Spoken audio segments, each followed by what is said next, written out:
belleza, tu amor, y por sobre todo, Señor, reconociendo que somos dependientes y necesitamos de tu sabiduría, de tu palabra, de tu enseñanza, de la revelación contenida en la palabra todos los días de nuestra vida, Señor. Ayúdanos a comprender de tu poder y a ver tu poder según lo que la Escritura revela de ti, Señor. No tenemos por qué acudir a otras fuentes, teniendo la fuente primaria y suficiente que es tu Escritura. Gracias te doy en esta mañana y ayuda a que mis hermanos y yo estemos concentrados con nuestras mentes atentas y nuestros corazones abiertos a tu palabra. Gracias te doy, Señor. Amén.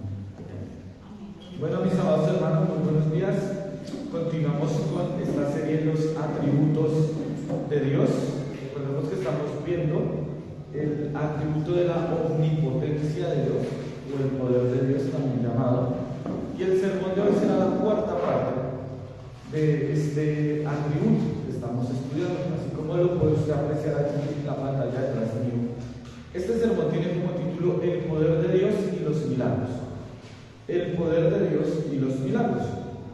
Y va a estar basado en Juan 20, 30 y 31, pero como este es un sermón temático, hermanos, vamos a acudir a muchos otros textos, por lo cual yo le pido que usted tenga su Biblia abierta en sus manos, porque vamos a ver algunas cuestiones tanto en el Antiguo como en el Nuevo Testamento.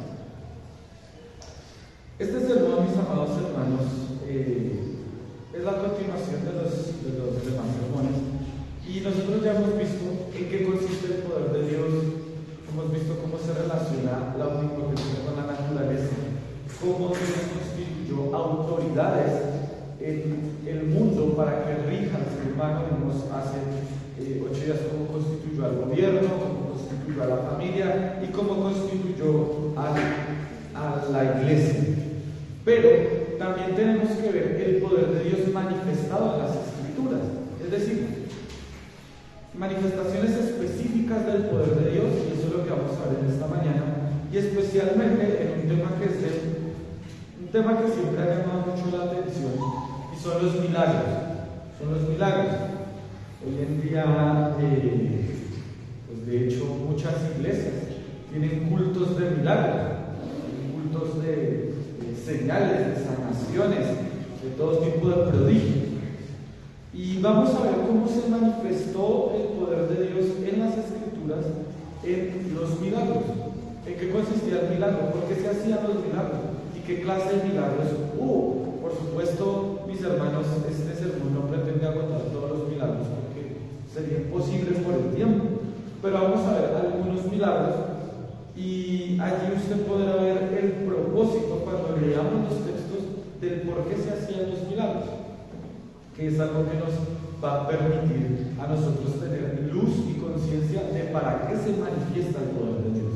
Porque la manifestación de Dios tiene un propósito, no se hace solo porque sí, sino tiene un propósito específico para que nosotros entendamos, creamos y vivamos algunas cosas. Este sermón, hermanos, tendrá 4 puntos para los que están anotando. El primero será algunos milagros en el Antiguo Testamento y en el Nuevo Testamento. Algunos milagros en el Antiguo Testamento y en el Nuevo Testamento. El segundo será propósito bíblico de los milagros. ¿Cuál es el propósito bíblico de los milagros? El tercero serán las conclusiones y finalizaremos con unas aplicaciones. ¿Están todos listos, mis hermanos, en esta mañana? Concentrados. Entonces vamos a comenzar en esta mañana con el primer punto. Vamos a ver algunos milagros en el Antiguo y en el Nuevo Testamento.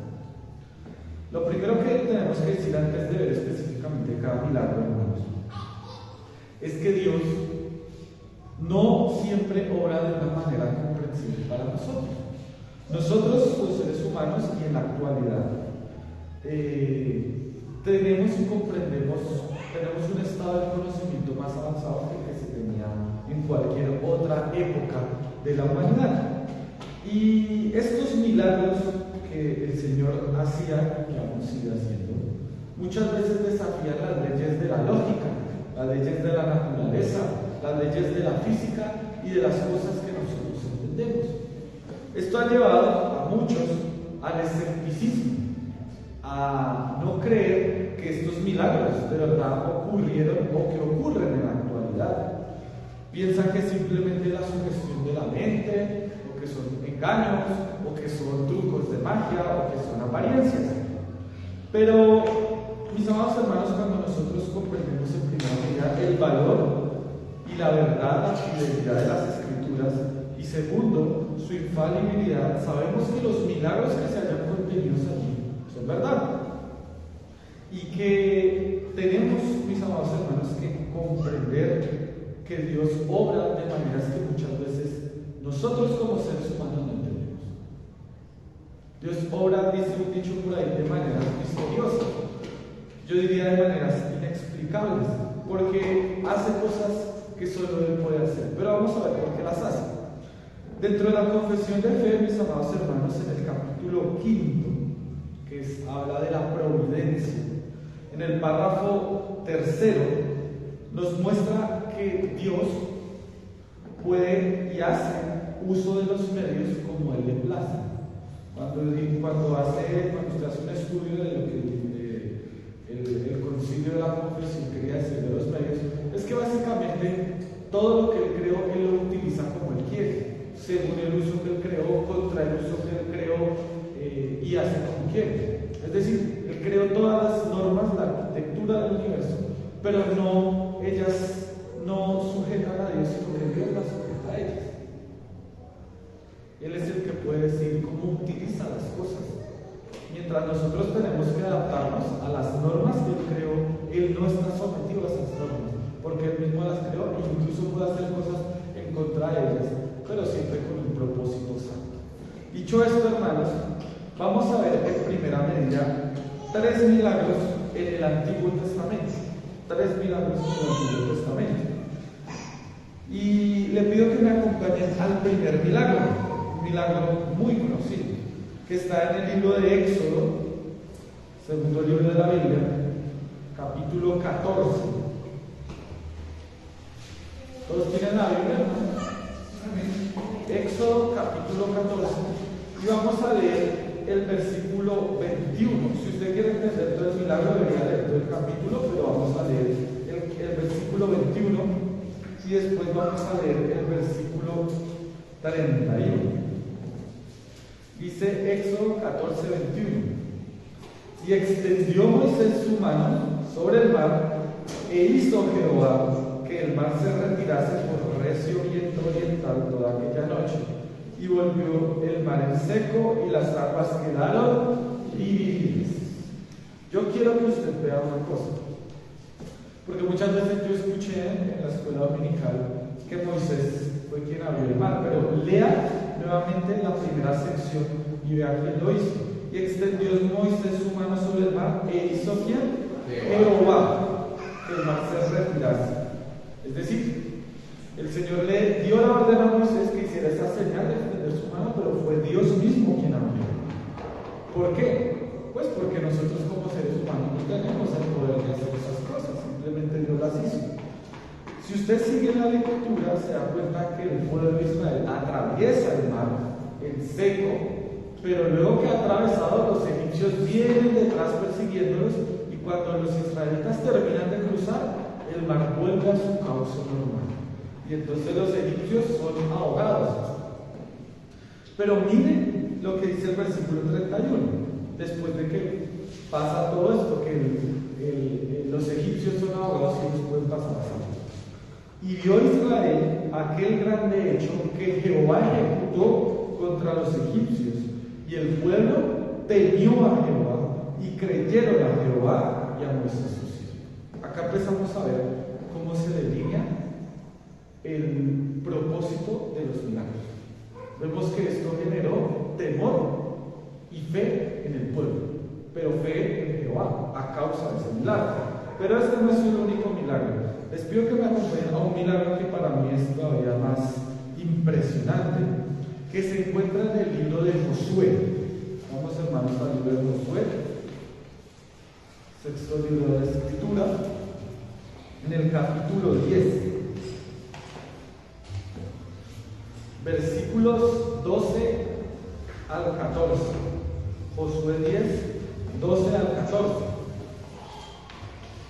Y vemos que aquí nuevamente el pueblo de Israel se encuentra en una batalla. Vemos que en la primera estaba en la persecución de los egipcios y acá se encuentra en guerra contra los amorreos dentro de la tierra que Dios les había prometido. Y mire lo que dice la escritura. Entonces Josué habló a Jehová en el día en que Jehová entregó al amorreo delante de los hijos de Israel y dijo en presencia de los israelitas: Sol, detente en Gabaón, y tú, luna, en el valle de Ajalón. Y el sol se detuvo y la luna se paró, hasta que la gente se hubo vengado de sus enemigos.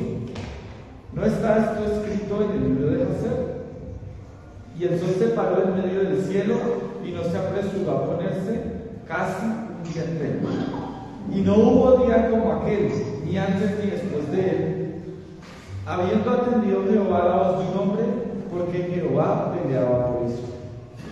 ¿En qué consiste este milagro, mis amados hermanos? Que en medio del fragor de la batalla, Dios, al clamor de Josué, detiene el sol y detiene a la luna. El sol se paró y estuvo allí casi un día, dice la palabra del Señor. Entonces, mis amados hermanos, acá vemos cómo Dios parece que hubiera casi que detenido el tiempo, si usted me permite esa expresión, pero Dios detiene al astro, rey y al satélite con el propósito de que Israel fuera librado en la batalla y venciera en esa batalla. Y vamos a ver un tercer milagro en el Antiguo Testamento, mis amados hermanos. Y vamos a ir al primer libro de los Reyes, capítulo 17. Primer libro de los Reyes, capítulo 17, versículos 8 al 24. Y acá sí vamos a hacer una lectura un poquito más extensa. Esta es una historia que yo sé que usted conoce y que incluso el Señor Jesucristo cita en su ministerio en la tierra, que es Elías y la viuda de Sarepta. Recordemos que Sarepta era una ciudad que no se encontraba en el territorio de Israel. Sarepta se encontraba en el norte de Israel, en el territorio que hoy conoceríamos como el Líbano. Entonces Elías, el Señor lo estaba mandando, por así decirlo, al extranjero. Y mire lo que dice la palabra del Señor. Vino luego a él, es decir, a Elías, palabra de Jehová diciendo: levántate, vete a Sarepta de Sidón y mora allí, y aquí yo te he dado orden, y yo he dado orden a que una mujer viuda que te sustente. Entonces él se levantó y se fue a Sarepta, y cuando llegó a la puerta de la ciudad, he aquí una mujer viuda que estaba allí recogiendo leña, y él la llamó y le dijo: te ruego que me traigas un poco de agua en un vaso para que beba. Y yendo ella para traérsela, él la volvió a llamar y le dijo: te ruego que me traigas también un bocado de pan en tu mano. Y ella respondió: vive Jehová tu Dios, que no tengo pan cocido, solamente un puñado de harina tengo en la tinaja y un poco de aceite en una vasija. Y ahora recogía 2 leños. ¿Para qué, hermanos? Le damos bien para que hacía eso.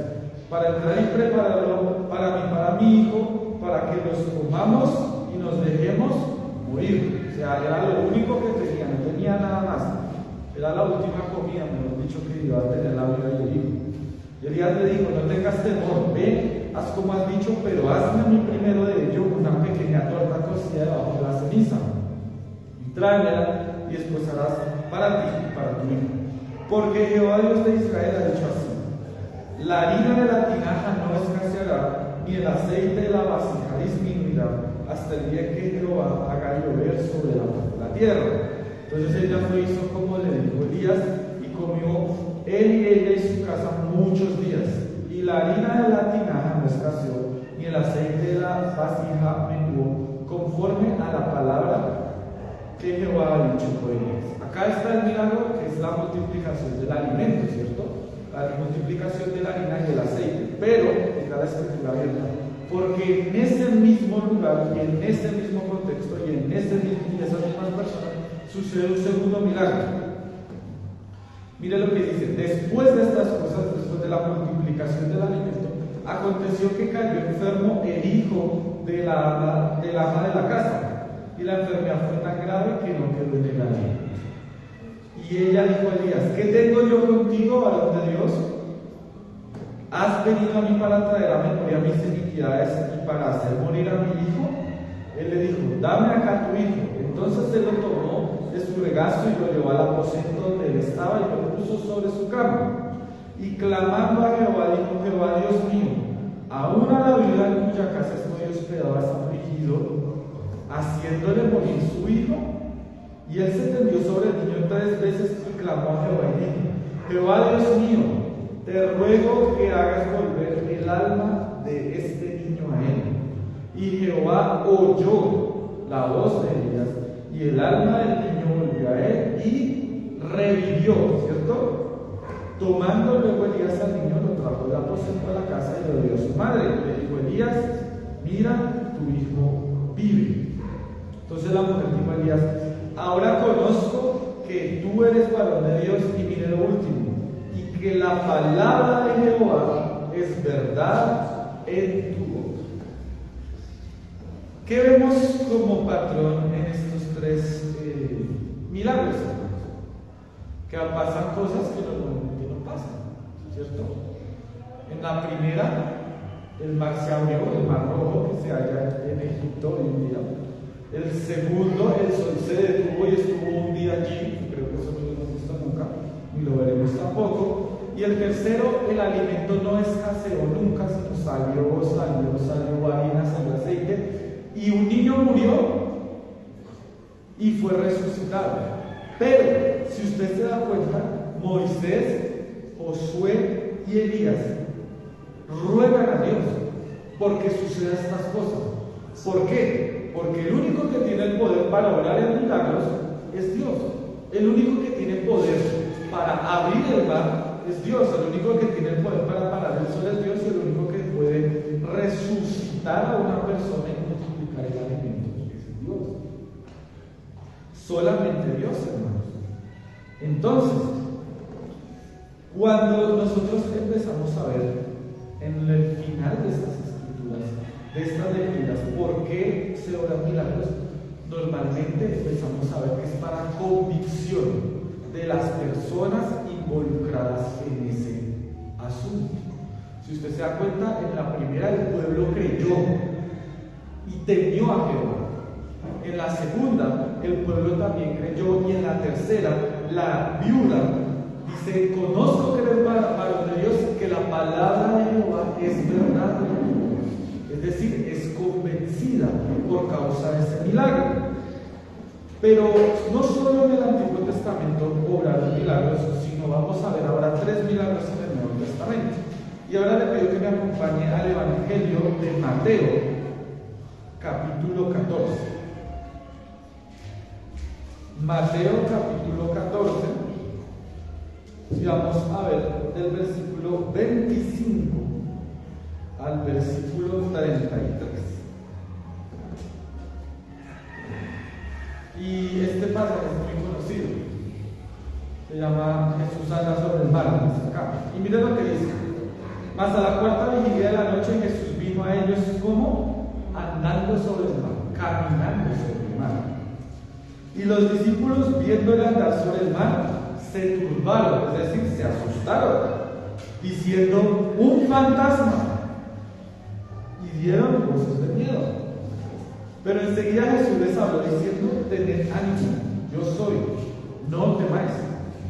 Entonces le respondió Pedro y dijo: Señor, si eres tú, manda que yo vaya a ti sobre las aguas. Y él le dijo: ven. Y extendiendo Pedro de la barca, andaba sobre las aguas para ir a Jesús. Es decir, Pedro empezó a caminar sobre el agua también.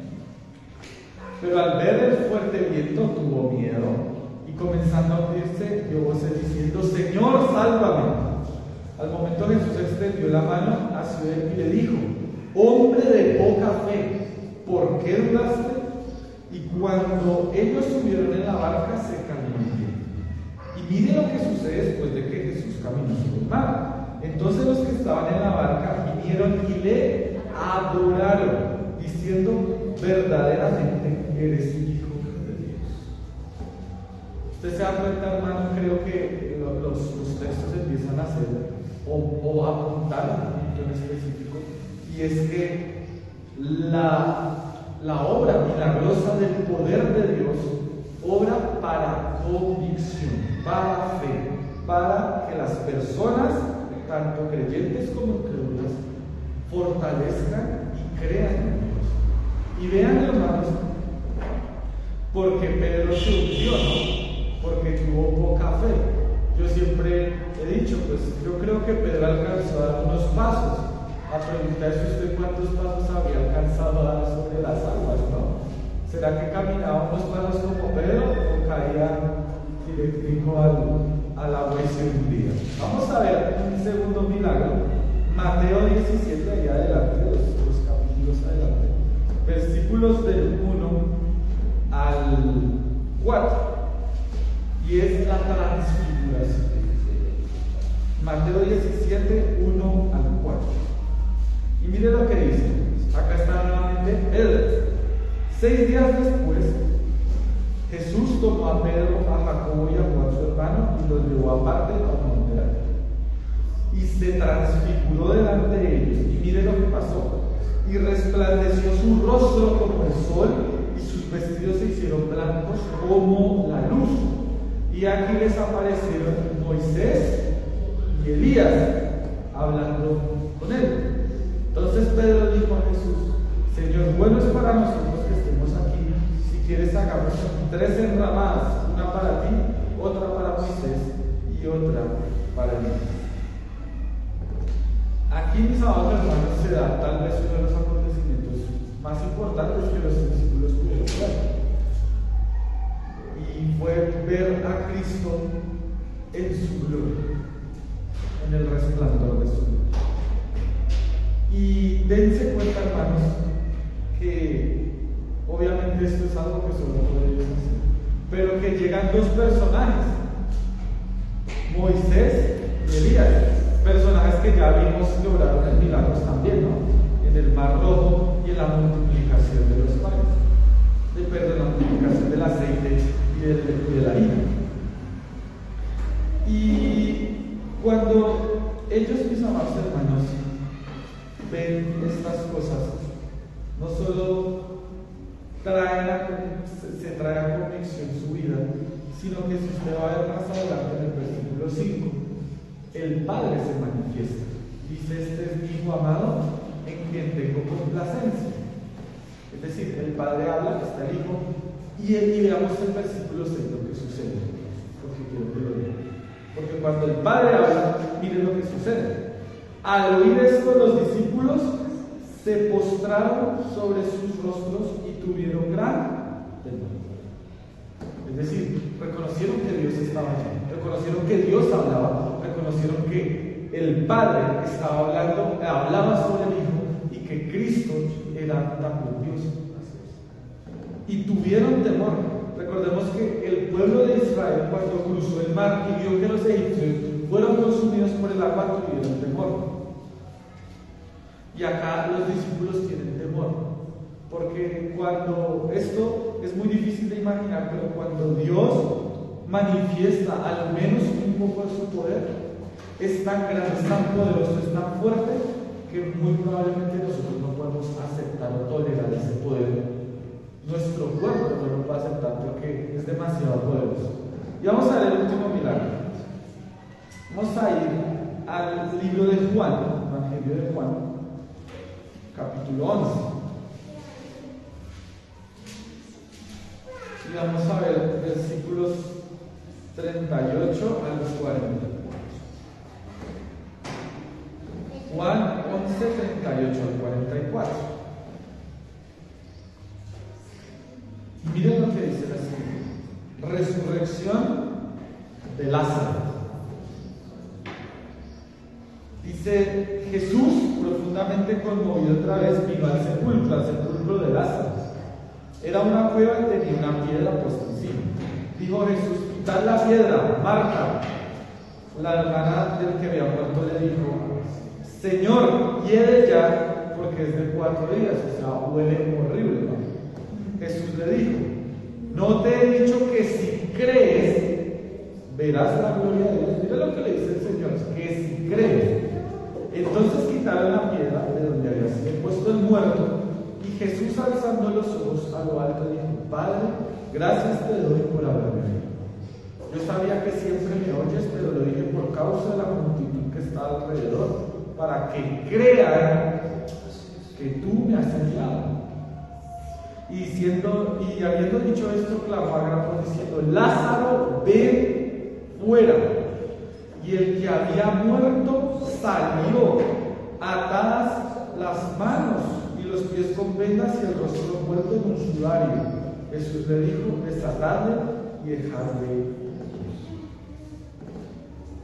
Mire lo que dice el Señor, y acá le pido que volvamos a nuestro texto de hoy, que es Juan 20, y vamos a ir al 31. Mire lo que dice el Señor. ¿Por qué hace estas cosas Dios? Porque el Señor obra milagros, porque muestra su poder haciendo cosas extraordinarias, haciendo cosas que a muchos les parecen increíbles, para que las personas crean en Él. Para que las personas crean en Él. Porque Dios es un Dios que no tiene límites. Nadie puede decirle quién hacer. Creo que cuando vimos la primera vez leíamos un texto allá en el libro de Romanos, citando al profeta Isaías, que decía: ¿quién será el consejero? ¿Quién le podrá enseñar algo? ¿Quién podrá instruirlo? ¿Quién podrá decirle qué haces? Nadie puede limitarlo. Cuando veíamos en Job que él puso estatuto al mar, puso límites a la tierra, afirmó los fundamentos del mundo. Y como dice la confesión, hermanos, él creó estos medios, pero él tiene el poder para usar esos medios como él le plazca. Dios creó el límite del mar, pero Dios abrió el mar en el Antiguo Testamento. Pero no solo abrió el mar, sino que andó sobre las aguas del mar. Yo le pregunto, ¿nosotros podemos hacer esto? No. Dios detuvo el sol, pero no solo detuvo el sol, Él mismo resplandeció como el sol. Dios multiplicó el aceite y la harina y resucitó al hijo de la viuda, pero también multiplicó los panes y los peces y resucitó a Lázaro. ¿Se dan cuenta que esos milagros son muy parecidos? Yo los elegí pensando en eso, en que eran milagros muy parecidos los del Antiguo y los del Nuevo. ¿Por qué? Porque esto nos muestra no solamente que Jesús es Dios porque está haciendo milagros parecidos a los que hizo en el Antiguo Testamento, sino que el propósito es el mismo. Si usted se da cuenta, es que crean, es que tengan temor, es que estén convencidos, es que se sometan y se humillen a Dios. Pero el segundo punto, propósito bíblico de los milagros, hermanos. La pregunta es: ¿cuál es el propósito bíblico de los milagros? Y en una frase podríamos decirlo: es que la gente pueda creer en Cristo. Es que podamos creer en Cristo. ¿Por qué? Porque muchas personas, su dureza de corazón es tan grande, tan fuerte, tan muertos, que el Señor utilizó esto para quebrantar sus corazones. Que el Señor utilizó esto para que ellos vieran que Dios tiene el poder sobre todas las cosas, que tiene el poder de resucitar muertos, que tiene el poder de multiplicar el alimento, que tiene el poder de resplandecer como el sol, de detener el sol y de hacer todo tipo de milagros. Ese Dios poderoso, hermanos, que hizo esas cosas, las sigue haciendo. Y esto, hermanos, dentro de la Iglesia Reformada no es exento de debates, porque nosotros como Iglesia Reformada somos cesacionistas. No creemos que alguien tenga el don de milagros. No creemos que de esta manera yo, por hacer una oración, pueda hacer un milagro con ustedes. Pero Dios sí sigue haciendo, porque Dios no ha dejado de ser Dios, porque Dios siempre será Dios y porque su poder se manifiesta como a Él le place. Su poder hace conforme a su propósito, y su propósito es convencer es traer fe. Es como dijo el Señor Jesucristo, para que ellos crean. Y vean lo que dice el versículo 30 y 31. Por eso elegí este versículo, hermanos, porque miren lo que dice el apóstol Juan. E hizo además de Jesús muchas otras señales. Otras versiones, como por ejemplo Dios habla hoy, dice muchas señales milagrosas. Otros simplemente dicen milagros. E hizo además de Jesús muchas otras señales en presencia de sus discípulos, las cuales no están escritas en este libro. Pero ¿para qué Dios hizo esos milagros? Y vean el propósito bíblico claramente explicado. Pero estas se han escrito para que creáis que Jesús es el Cristo, el Hijo de Dios, y para que creyendo tengáis vida en su nombre. Ese es el propósito de los milagros, hermanos. Contrariamente a los milagros y a los milagreros que hoy en día se levantan. ¿Cuál es el propósito de las personas que dicen tener el don de milagros? Exaltarse a sí mismos. Decir, yo tengo el poder para sanar, yo tengo el poder para curar, yo tengo el poder para restaurar. Pero si usted se da cuenta, Moisés y Elías, Josué y el Señor Jesús, siempre reconocieron que el que tenía el poder es Dios. Así es. El propio Señor Jesús, siendo Dios, dice, Padre, yo lo hago y yo sé que tú me escuchas. Y lo hice en voz alta para que ellos creyeran. Él no se estaba dando la gloria a sí mismo. Él no estaba diciendo, sí, es que es por mi poder, porque si era por su poder, sino estaba diciendo para que ellos crean que tú me enviaste, para que ellos crean que yo soy el Hijo de Dios. Él estaba haciendo una labor de convicción. Nosotros, hermanos, y hace más o menos 3 años, en una ciudad en China, usted ya conoce la historia que voy a contar, llamada Wuhan, empezaba el germen de una pandemia mundial llamada SARS-CoV-2 o COVID-19, como nosotros lo conocemos. Y cuando eso se expandió por todo el mundo y se decretaron cuarentenas, todos esos milagreros, todos esos del don de milagros se escondieron como una escoba, se perdieron. Yo siempre he preguntado, ¿por qué estas personas no van a los hospitales a curar a la gente? ¿Por qué montan un show con luces, con micrófonos, con cámaras, con muletas y con radiografías para decir que sanan? ¿Por qué no van a los hospitales donde están los enfermos? Donde están los enfermos terminales, donde están las personas con cáncer, con mutilaciones, con SIDA, con enfermedades degenerativas crónicas. Porque ellos no tienen porque ellos no tienen ese poder que solo tiene Dios para hacer milagros. Porque nosotros creemos que Dios sí puede sanar, porque nosotros creemos que Dios sí puede curar, pero Él lo hace sobre quien Él quiere, cuando Él quiere y como Él quiere. Dios le puede a usted multiplicar las cosas que usted tiene, hermanos, pero eso es cierto. No es si usted quiere, no es si usted le pide con mucha fe, porque enseñaban manipulando antes, es que si usted tiene fe, Dios lo va a hacer. Pero si usted se da cuenta, el propósito no es que su fe lo lleve a pensar que lo pueda hacer rico, que lo pueda hacer influyente, que lo pueda hacer sano, sino esa fe era para creer en Cristo y para salvación de esa persona. Así es. Esa es la fe. La fe de la que habla es ver que Dios sí tiene el poder, convencerse que Dios tiene el poder y finalmente que esa convicción es para salvación. Leamos nuevamente el versículo 31, porque es que la fe tiene un propósito. Estas cosas se han escrito para que creáis que Jesús es el Hijo de Cristo, listo, creemos, pero esa fe está encaminada en algo. El Hijo de Dios, para que creyendo tengáis vida en su nombre. Esa fe es para arrepentimiento, para salvación, no es para satisfacer los caprichos del hombre, no es para satisfacer mis deseos de riqueza, no es para satisfacer mis deseos de fama, no es para satisfacer mis deseos personales, sino para que mi fe en Cristo sea el vehículo de salvación en mi vida. Es eso, hermano. Entonces, ¿Dios puede hacer un milagro en tu vida? Por supuesto. Y debemos decir amén.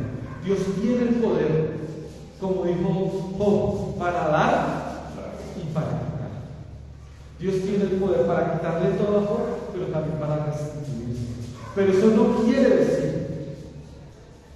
que Dios esté obligado a hacerlo. Porque como vimos, Él no tiene límites ni obligaciones con nadie. Con nadie. Dios no nos debe nada a nosotros. Nosotros no somos nadie para exigirle a Dios nada.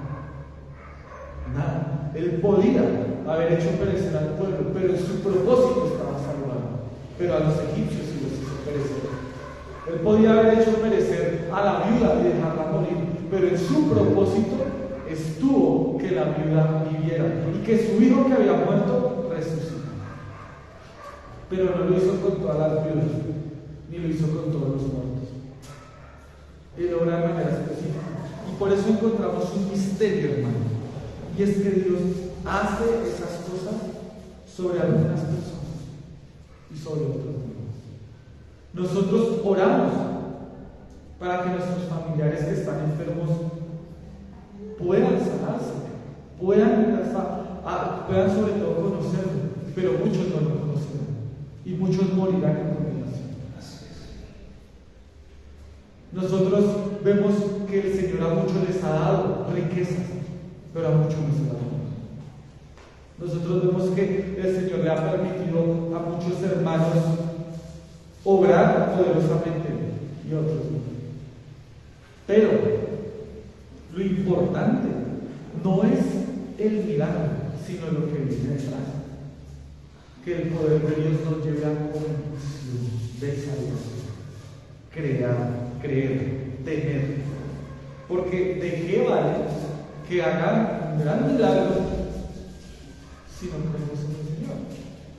En este mundo hay personas que hacen cosas milagrosas que no son del Señor. No debemos ignorar esas cosas. En este mundo, si usted va al brujo, el brujo hace cosas. El brujo va y le da un bebedizo, un remedio y unas cosas extrañas y la enfermedad de una persona se llama. Pero ¿de qué vale que se sane si su alma se perderá en el fuego de Cristo? El milagro no vale de nada sin la mano, sin el poder de Dios que lo hace.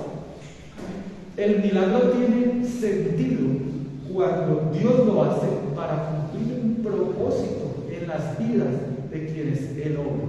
¿Por qué Dios hizo tantos milagros? ¿Por qué los apóstoles hicieron tantos milagros? Para que estas cosas que se han escrito nos lleven a la convicción en Cristo y a la convicción nos lleve a salvación. ¿Se dan cuenta del por qué el propósito de los milagros? Porque más adelante ustedes van a ver que los apóstoles también oraron en milagros, en sanaciones, incluso en resurrecciones, pero ese no fue el enfoque de su ministerio. Pablo, Pedro hicieron grandes señales, pero su mayor señal y su mayor legado fue escribir libros de la Escritura y la evangelización y la plantación de iglesias. Ese fue su mayor legado. Pero muchos hermanos hoy en día prometen milagros que ellos no pueden cumplir. Y por eso la gente sale decepcionada de las iglesias, porque les prometen cosas que ellos no cumplen, ni pueden cumplirlas. Muchas veces Dios en misericordia hace cosas, pero por misericordia. Pero nosotros no podemos prometer lo que nosotros no podemos cumplir. Yo no puedo prometer, es que en esta mañana a Valentina le va a llegar 10 millones de pesos a su cuenta. Entonces acá le dan la mano, ¿no? Es decir, yo lo vi, hermanos, y yo lo viví. Cómo se aprovechan del dolor de las personas. Cuando las personas, sus familias arrastran años de enfermedades, de deudas, de vicios, alcoholismo, drogadicción, y piensan que por ir ante un pastor charlatán mentiroso, entonces todos pagan. ¿Y sabe qué es lo peor? Le dicen, usted para que su milagro se haga, tiene que dar dinero, tiene que ofrendar, tiene que pactar, tiene que sembrar, o si no su milagro no se puede hacer. Es decir, se aprovechan de la necesidad, de la debilidad de la gente y aún le sacan dinero. Se aprovechan económicamente y se aprovechan espiritual y psicológicamente. Nosotros debemos oponernos ante eso y debemos decir bíblicamente: Dios existe, Dios es poderoso y hace milagros, pero los hace como Él quiere. No como usted y yo queremos, no como el charlatán quiere, ni como ninguno de los seres humanos queremos, sino solamente como su voluntad y su propósito quiere obrar. Y lo hace para convicción de salvación.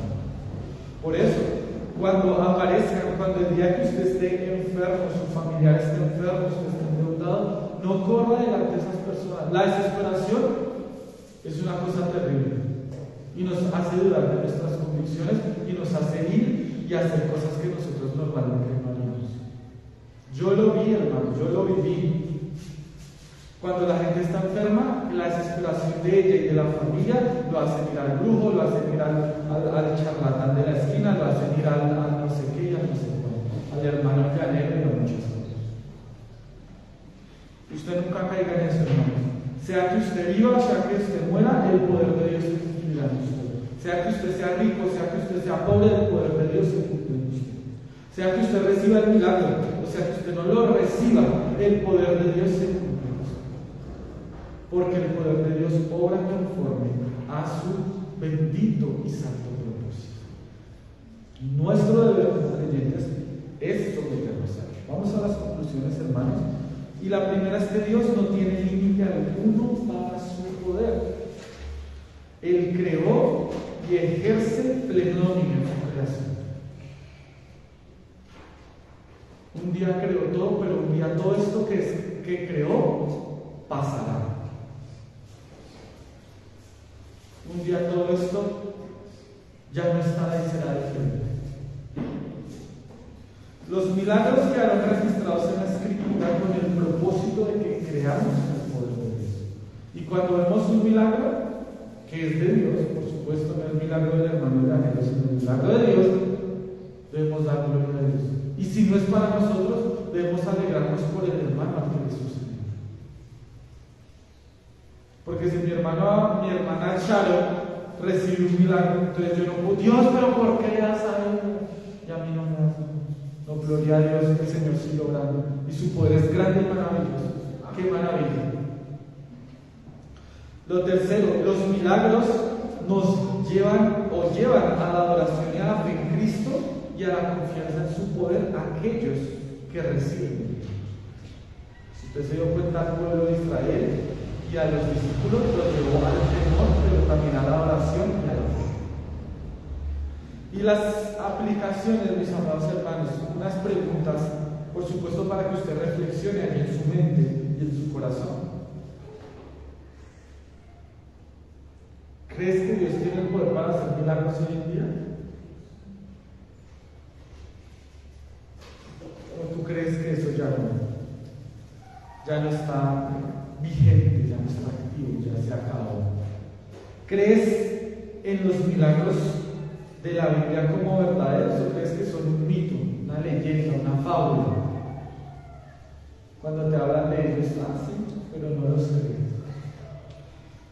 Hermanos, conocer el poder de Dios nos lleva a una rendición absoluta a sus pies.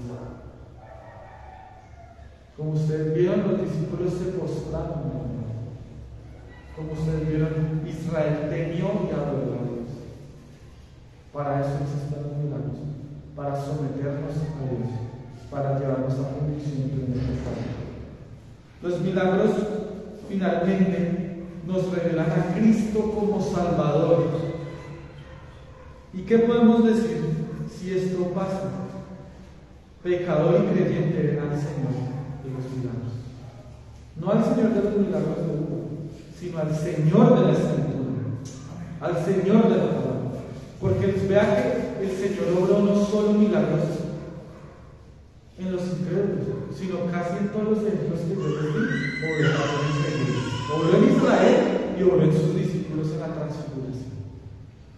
Obró en Elías, obró en Moisés, obró en Lázaro y en Marta y en María, que eran creyentes. Dense cuenta de eso.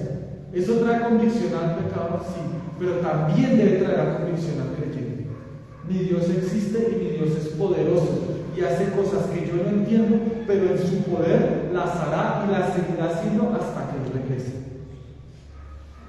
Siempre las hará. Y nosotros debemos creer en este Dios de poder. Debemos rogar, hermanos, a Dios por milagros, pero por milagros que nos lleven a la fe. No por milagros que satisfagan nuestra carne.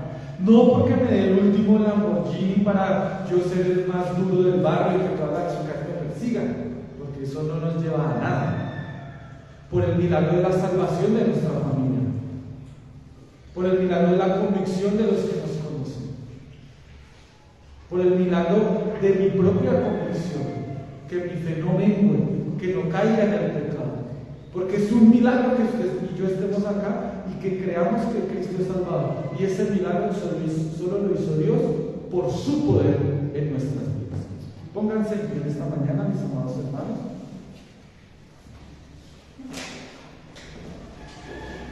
Vamos a rogar al Señor y vamos a pedirle que su poder se manifieste en nuestras vidas, pero conforme a su propósito, no conforme a nuestros humanos. Los propósitos humanos suelen ser tan desviados. Dice la Escritura que el Señor no piensa como nosotros, sus pensamientos son más altos, son mejores, y que nosotros pidamos conforme a sus pensamientos. Oremos, mis hermanos. Amado Señor, en esta mañana estamos delante de Dios, porque creemos en tu poder, porque es por tu poder que tú nos llamaste de muerte a vida eterna. Porque si tú no hubieras roto, Señor, la lápida en la que nos encontrábamos, nadie nos hubiera traído de aquí. Solo tu poder de salvación nos trajo donde estamos. Y te rogamos por la manifestación de tu poder en la vida y en la fe de cada uno de nosotros, Señor. Que tu poder nos santifique, que tu poder nos convenza de las Escrituras, que tu poder nos lleve a vivir una vida de amor unos con otros, Señor. Porque nosotros no tenemos tales capacidades, nosotros no tenemos ese poder, pero tú sí tienes ese poder para obrar en nosotros, Señor. Ese poder que solo tú, Padre Santo, puedes manifestar. Te rogamos porque tu poder traiga a convicción y a salvación a nuestros familiares incrédulos, a nuestros padres, a nuestros hermanos, a nuestros tíos, a nuestros sobrinos, a nuestros primos, a nuestros hijos, Señor, a nuestras parejas. Porque no queremos que nuestra familia se pierda. Porque queremos, Padre Santo, que tu poder de salvación venga a ellos. Porque tu poder, Señor, ayuda a aquellos hermanos que se encuentran enfermos. Porque si tú y tu propósito, Padre Santo, está que ellos se sanen, así sea. Pero si tu poder es que ellos no se sanen, ayúdanos a glorificarte también en eso. Que te glorifiquemos en la enfermedad y en la salud. Que si mis hermanos pueden adquirir cosas de este mundo, Señor, un vehículo, una vivienda, o un viaje, o algo, Señor, sea para gloria tuya, Señor. Qué maravilloso es ver que mis hermanos progresan porque lo hacen, porque tu poder así lo hace, Señor. Porque si tenemos al menos algo para comer es porque tu poder nos da el alimento. Si tenemos algo para vestir es porque tu poder y tu provisión nos da el vestido, Señor. Todo lo que somos, todo lo que tenemos, Señor, es porque tu providencia así lo hace y tú obras conforme a tu decreto y a tu propósito, Señor. Que nunca pensemos que nuestro Dios es corto en poder, Señor, sino que es grande y hace, Señor, que solo con levantar tu dedo y tu mano puedes abrir el mar, puedes caminar sobre las aguas y puedes transformar toda situación para gloria y honra. Ayúdanos a creer, a no ser escépticos, a no ser indiferentes, a no ser ateos en el pensamiento, Señor, sino a ser completamente creyentes, que tenemos al mismo Jesús que obra milagros, que Él sigue haciendo milagros conforme a tu propósito, Señor. Oh Padre, ayúdanos a creer en ese poderoso Dios, porque ese poderoso Dios es el que nos llevará un día a la eternidad, ese camino del cual recorremos, que es Cristo, ese Salvador que es Cristo, ese ayudador que es Cristo, un día nos llevará al reino de los cielos, en la eternidad contigo, Padre, por sus méritos y por su obra. Gracias te doy, Señor. Alabado seas tú y permítenos seguir teniendo un único agradable. Gracias te doy, Señor. Amén. Nos despedimos de nuestros hermanos, nos vemos en unos minutos.